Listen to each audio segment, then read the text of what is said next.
အခုဒီဗီဒီယိုကြည့်နေကြတဲ့သူတွေအားလုံးမင်္ဂလာပါနော်ကျွန်မလေးကဒီတစ်ပတ်ထဲမှာပြောပြပြီးမှာကတော့ငွေကန်ထုတ်ပြီးတော့လက်ရွှင်နေတဲ့လေးနဲ့တော့ဒီလေးပေါ့နော်အဲ့ဒါကတော့စနေရဲ့နောက်အင်္ဂါရဲ့ဂုဏ်ကြီးရဲ့ပေါ့နော်ဒီနေ့3လလေးရဆိုလို့ရှိရင်ဒီနေ့ကစပြီးတော့နော်ဒီတစ်ပတ်အတွင်းမှာကန်ထုတ်နေပြီအဲ့တော့ဒီလူတွေကအဖက်ကနေငွေလမ်းကြောင်းတွေရှိတယ်အစတော့ကတော့အစင်မပြေဖြစ်ခဲ့တဲ့ຢာတွေဒီတစ်ပတ်အတွင်းမှာအားလုံးအဆင်ပြေနေအဲ့တော့ဒီတစ်ပတ်မှာတေချာမိဘဒီလူတွေကနော်ကန်ထူးကန်မြင့်နိုင်တဲ့ပုံစံတွေဖြစ်တယ်အဲ့တော့ဒီလူတွေကဒီကန်ထူးကန်မြင့်ဖို့အတွက်ဗာလေးလုပ်ရမလဲဆိုလို့ဒီမြတ်စွာဘုရားရှင်နော်မြတ်စွာဘုရားရှင်ဆိုတော့နေ့ဒီမှာတရားနော်တရားလုံးကော်ပီတရားလုံး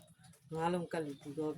လူရဆူတောင်းမှာအစရဖက်ကနေအဆင်ပြေလာပါလိမ့်မယ်အစတော့မိသားစုတွေအဆင်ပြေတာငွေကြီးအဆင်ပြေတာအစရအဆင်ပြေလာပါလိမ့်မယ်အဲ့တော့ဒီဗီဒီယိုလေးကိုများတွေ့အောင် share ပေးပါ